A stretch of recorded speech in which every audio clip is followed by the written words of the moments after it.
Përshëndetje, mirë se erdhëm përsëri në këtë lidhje tonë të drejtë për drejtë.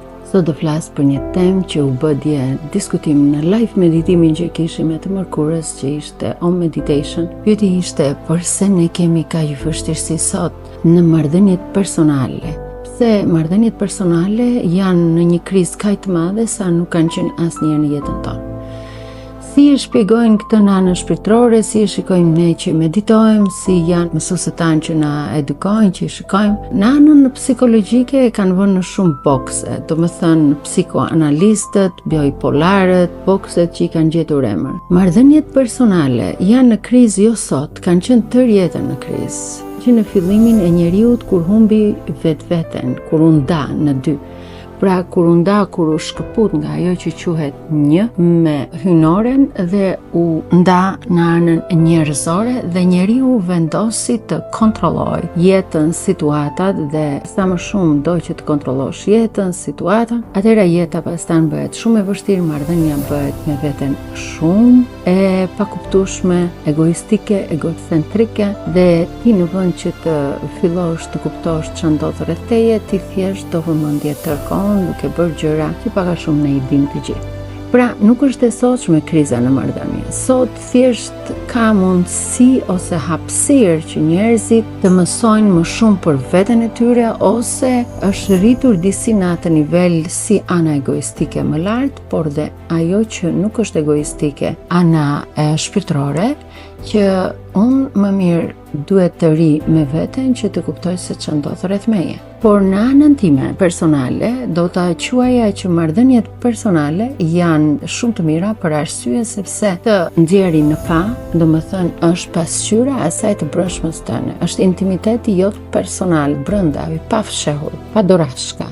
Je lakuriq te vetvetja jote. Dhe në qoftë se nuk merresh me këtë gjë, atëherë do të ndërpritet kjo marrëdhënie ose do të jetoni në kompromise si të martesës. Si dhe ato në marrëdhënie që nuk janë për martesë, janë një kompromis për gjëra materiale, për gjëra të shumta që ata i kanë vënë një qëllim vetes. Po kur fillon edhe merresh me veten, kur fillon ti do veten, kur fillon ti kupton që marrëdhënia është pasqyra e asaj që ti je brenda, atëherë ai fillon të merr përgjegjësinë e veprimeve të tua. Në anën shpirtërore është shpjeguar me dy shembuj të mëdhenj, pavarësisht se njëra është e fshehur, një mitologji, Shiva dhe Shakti, shpjegon se si duhet jetë një marrëdhënie në të vërtetë dhe shumë të rinj do të ishte shumë e mirë që prindrit tua drejtonin këtë gjë, por në radhë parë prindrit duhet harinin në këtë gjë që fëmijët kenë shembuj të tillë. Por është një bisedë tjetër që do të them për historinë e Shaktit e Shivës, është një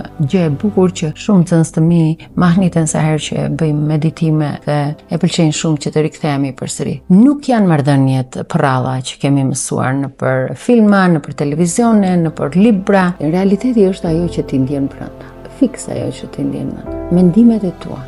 Mendimet e tua krijojnë ndjenja dhe ndjenja krijojnë veprim, veprimi krijon akt dhe akti tregon fatin tënd. Pra, vëzhgimi njeriu që mendon negativisht paguan një çmim shumë të lartë që nuk e imagjinon në jetën e tij.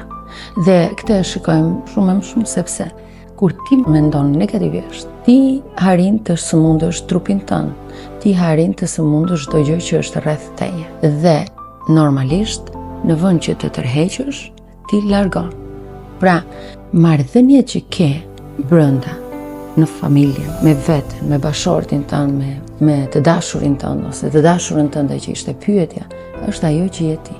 Në qoftë se ti nuk merr përgjegjësi, të dalësh para vetes dhe ti thua, çfarë është ajo që më shqetëson në këtë marrëdhënie? Ku e ka burimin kësaj gjëje?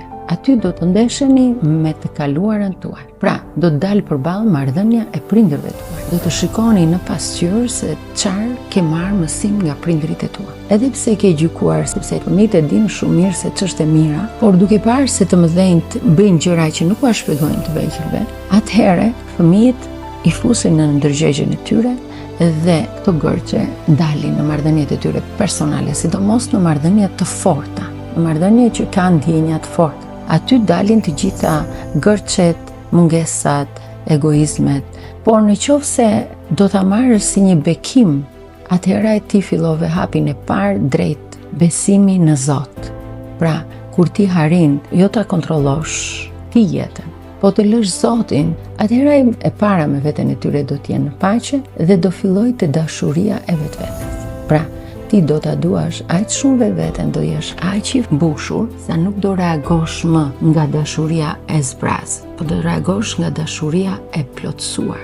Dhe kush ka jetuar një dashuri që ka plotësuar veten dhe përpara ka një njeri që është i plotësuar dhe ai e di shumë mirë se çfarë marrëdhënie është ajo. Qofse ty të jepet mundësia të kesh një njeri që të do, një njeri që e do në konceptin që themi ne të duam, që është më tërheqës nga gjërat e tjera, dhe ty të bëjnë gërçe brenda vetes, gjithmonë shkon në mundin të ankesës, do të thotë që erdhi momenti të merresh tamam seriozisht me veten, është një bekim të kuptosh që ti nuk sillesh mirë me veten dhe këtë e pasqyron edhe në marrëdhënien tënde personale. Kur një njeri merret me veten dhe pjesa tjetër nuk merret me veten, do të thotë që shkëputet kollaj kjo marrëdhënie, sepse njeriu që punon me veten ka arritur në nivelin jetë më compassion që i thonë në Amerikë, domethënë të mallëngjesh për njerëzit, por të kuptosh se duhet i lësh njerëzit të marrin rrugtimin e vet, sepse gjërat nuk detyrohen, gjërat lejohen kur jenë në anën shpirtërore.